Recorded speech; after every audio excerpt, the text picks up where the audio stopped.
राधे कृष्ण आप सभी को।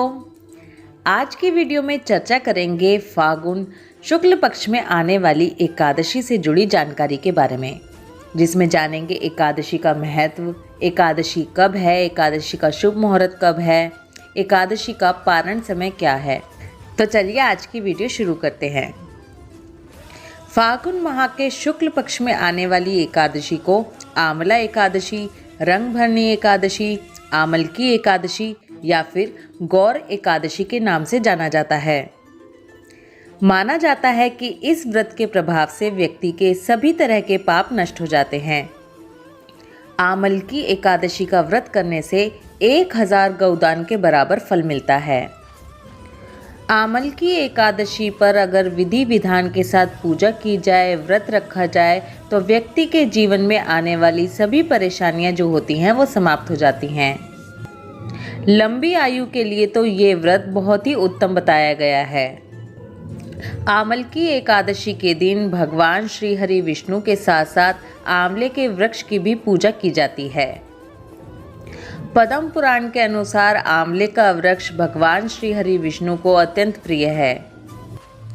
कहा जाता है कि जब भगवान श्री हरि विष्णु ने सृष्टि की रचना के लिए ब्रह्मा जी को जन्म दिया था, उसी समय भगवान विष्णु ने आंवले के वृक्ष को भी जन्म दिया था और इसीलिए कहा जाता है कि एकादशी के दिन आंवले के वृक्ष की भी पूजा की जाती है। माना जाता है कि आंवला भगवान श्री हरि विष्णु का सबसे प्रिय फल है। एकादशी के दिन आंवले के वृक्ष के नीचे बैठकर भगवान श्री हरि विष्णु की पूजा आराधना करनी चाहिए। आमल की एकादशी के दिन पूजा करते समय भगवान श्री हरि विष्णु को आंवला जरूर अर्पित करना चाहिए और इसके साथ साथ आंवले के जल से स्नान, आंवले का उपटन, आंवले का भोजन, आंवले का दान, आंवले का पूजन, ये सब भी जरूर करना चाहिए। ऐसा करने से भगवान श्री हरि अत्यंत प्रसन्न होते हैं। सनातन धर्म के अनुसार आंवले और पीपल के वृक्ष में सभी देवताओं का वास होता है। आंवले के हर हिस्से में भगवान का वास माना गया है। आंवले के मूल यानी कि जड़ में भगवान विष्णु, इसके तने में भगवान शिव और इसके ऊपर के हिस्से में ब्रह्मा जी का वास माना जाता है। इसके साथ ही इसकी टहनियों में मुनि और देवता, इसके पत्तों में वसु, इसके फूलों में मरुदगण और इसके फलों में सभी प्रजापतियों का वास माना जाता है। इस एकादशी को रंगभरनी एकादशी या गौर एकादशी क्यों कहा जाता है, इसके पीछे भी एक पौराणिक कथा है। कहा जाता है कि भगवान भोलेनाथ और माता पार्वती के विवाह के बाद माता पार्वती भगवान शिव के साथ इसी दिन काशी पधारी थीं। यानी कि इसी दिन भगवान भोलेनाथ माता पार्वती को अपनी नगरी काशी में लेकर आए थे। यानी कि इसी दिन माता पार्वती का गौना हुआ था। ऐसा कहा जाता है कि माता पार्वती के स्वागत में नगर के वासियों ने काशी नगरी को भिन्न भिन्न तरह के रंगों से इस दिन सजा दिया था। पूरी काशी को रंग बिरंगा कर दिया गया था और तभी से ये परंपरा आज तक चली आ रही है। काशी नगरी में होली से पहले पड़ने वाली इस एकादशी को रंगभरनी एकादशी के रूप में मनाया जाता है। पूरी काशी को रंग और गुलाल विभिन्न विभिन्न रंगों से सजा दिया जाता है। इस दिन बाबा विश्वनाथ का विशेष श्रृंगार भी किया जाता है। माता गौरा और भगवान शिव के स्वागत की बड़े ही जोर शोर से तैयारियां की जाती हैं।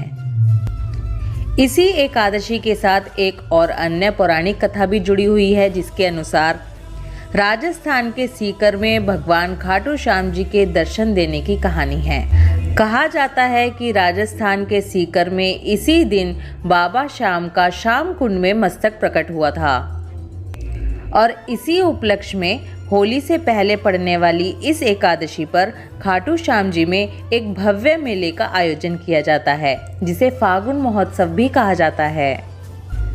इस भव्य मेले में दूर दूर से श्रद्धालु आते हैं। यहाँ पर आके सभी भक्त खाटू श्याम जी के दर्शन करते हैं, पूजा पाठ करते हैं और उनसे अपने परिवार की सुख समृद्धि की कामना करते हैं।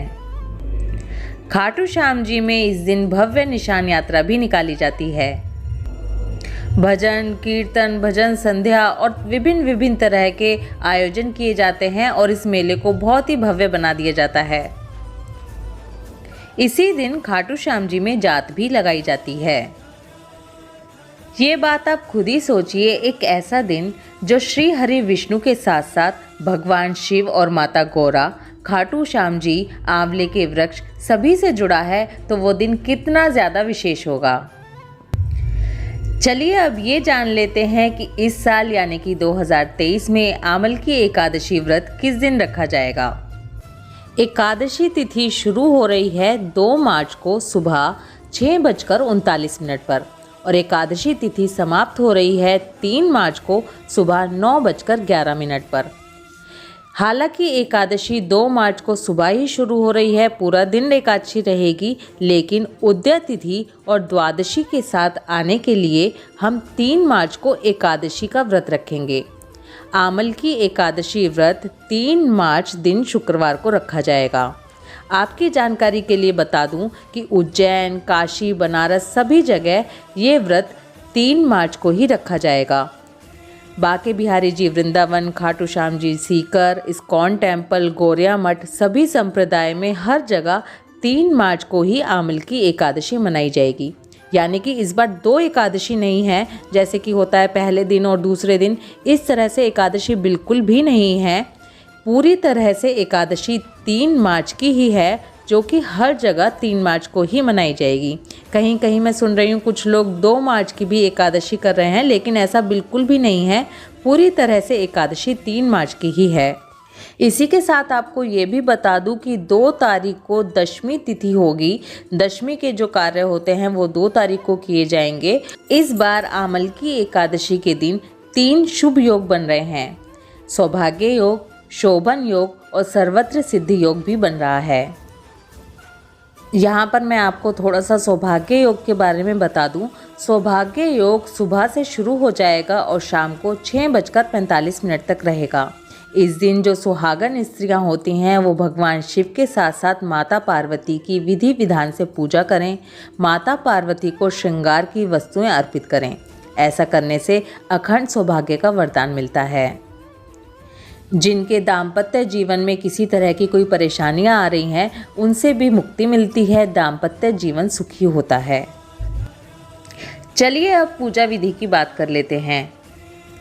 सभी एकादशियों की तरह इस एकादशी के भी जो नियम होते हैं वो दशमी तिथि से ही शुरू हो जाते हैं। इसलिए दशमी तिथि को सूरज छिपने से पहले ही खाना खा लेंगे। रात को ब्रह्मचर्य व्रत का पालन करते हुए ज़मीन पर सोएंगे। एकादशी के दिन सुबह जल्दी उठेंगे। पानी में गंगा जल और आंवले का रस मिलाकर स्नान करेंगे। अगर आप किसी नदी पर स्नान करने जा रहे हैं तो उससे अच्छी कोई बात ही नहीं है। पूरे घर में गंगा जल के छींटे लगाएंगे और इसके बाद अपनी पूजा की तैयारी करेंगे। यहाँ पर मैं आपको थोड़ी सी वो विधि बता देती हूँ जो शास्त्रों में बताई गई है आमल की एकादशी पर करने के लिए। शास्त्रों के अनुसार आमल की एकादशी की जो पूजा होती है वो आंवले के वृक्ष के नीचे करनी बताई गई है। आंवले के वृक्ष के नीचे की जो भूमि होती है उसको गाय के गोबर से पवित्र कर देना चाहिए। इसके बाद पेड़ की जड़ के पास एक सुंदर वेदी बनानी चाहिए और उस वेदी पर कलश की स्थापना करनी चाहिए। इसके बाद सभी देवी देवताओं को कलश में आमंत्रित करने के लिए उनका आवाहन करना चाहिए। कलश में सुगंधी और पंचरत्न रखने चाहिए। इसके बाद कलश के ऊपर 5 पल्लव रखें और उसके ऊपर दीपक जलाना चाहिए। कलश के ऊपर चंदन का लेप करना चाहिए और उसके बाद कलश को वस्त्र भी पहनाने चाहिए। इसके बाद कलश के ऊपर भगवान परशुराम का स्मरण करते हुए कलश की पूजा अर्चना करनी चाहिए। ये वो विधि है जो शास्त्रों में बताई गई है आमल की एकादशी पर पूजा करने के लिए। अगर आप शास्त्रों की विधि के अनुसार पूजा कर सकते हैं तो ये बहुत ही अच्छी बात है, लेकिन जैसे कि कलयुग है, हर चीज़ इतनी आसान नहीं होती, तो आप वैसे ही पूजा कीजिए जैसे कि आप हर एकादशी पर करते हैं। अपने लड्डू गोपाल, शालिग्राम जी या जो भी सेवित श्री विग्रह आपके पास हैं, उनको पंचामृत से स्नान कराएं, उनका सुंदर श्रृंगार करें, उनको सुंदर पीले वस्त्र पहनाएं और इसके बाद उनको सुंदर सुंदर भोग लगाएं। पीली मिठाई का भोग लगाएं, पीले रंग की मखाने की खीर का भोग लगाएं। षोडशोपचार से भगवान विष्णु का और माता लक्ष्मी का पूजन करें। भगवान के सामने हाथ में जल और द्रव्य लेकर अपने व्रत का संकल्प करें। भगवान श्री हरि विष्णु से संकल्प लेते हुए प्रार्थना करें और कहें कि हे प्रभु, मैं भगवान श्री हरि विष्णु यानी कि आपकी प्रसन्नता के लिए और मोक्ष की प्राप्ति के लिए ये आमल की एकादशी का व्रत कर रही हूँ। मेरा ये व्रत निर्विघ्न पूरा हो और मुझे इस व्रत को रखने की शक्ति मिले, इसके लिए भगवान श्री हरि विष्णु मुझे अपनी शरण में रखें। इस तरह से संकल्प लेने के बाद अपनी पूजा शुरू करें। भगवान विष्णु के साथ साथ माता लक्ष्मी की भी पूजा अवश्य करें। आंवले के वृक्ष की पूजा अवश्य करें। एकादशी की व्रत कथा सुने। एकादशी माता की आरती करें। विष्णु चालीसा, विष्णु सहस्त्रनाम का पाठ करें। भगवान विष्णु को तरह तरह के फूल अर्पित करें। तुलसाजी अवश्य ही अर्पित करें। याद रखें कि एकादशी के दिन तुलसाजी तोड़ी नहीं जाती, इसलिए पहले से ही तुलसाजी तोड़कर रख लें। याद रखें 11 दिनों तक भी तुलसाजी बासी नहीं मानी जाती हैं। भगवान विष्णु, माता लक्ष्मी की पूजा करने के साथ साथ आंवले के वृक्ष की पूजा भी ज़रूर करें। अगर आपको कहीं पर भी आंवले का वृक्ष नहीं मिलता है तो आप आंवले का फल लेकर उसकी भी पूजा कर सकते हैं। इस दिन आंवले का दान जरूर करें। जैसे हम आंवला नवमी जो कार्तिक के महीने में आती है उस पर पूजा करते हैं, उसी तरह से हमें इस दिन भी आंवले की पूजा, दान सब कुछ करना होता है। इस दिन कच्चे आंवले के फल का भोग लगाएं, खुद भी लें और प्रसाद रूप में भी बांटें। ऐसा करने से नीच योनि से मुक्ति मिलती है। पूरा दिन भगवान श्री हरि विष्णु का स्मरण करते रहें। ओम नमो भगवते वासुदेवाय इस मंत्र का जाप अपने मन में करते रहें। सभी एकादशियों की तरह आमल की एकादशी पर भी रात्रि जागरण का बहुत अधिक महत्व होता है। भगवान श्री हरि विष्णु को रात्रि जागरण बहुत ही प्रिय है, इसलिए अगर संभव हो सके तो रात्रि जागरण जरूर करें। द्वादशी के दिन सुबह उठकर अपनी पूजा करें। ब्राह्मणों को सीधा या खाना दक्षिणा रख कर दें और उसके बाद अपने व्रत का पारण करें।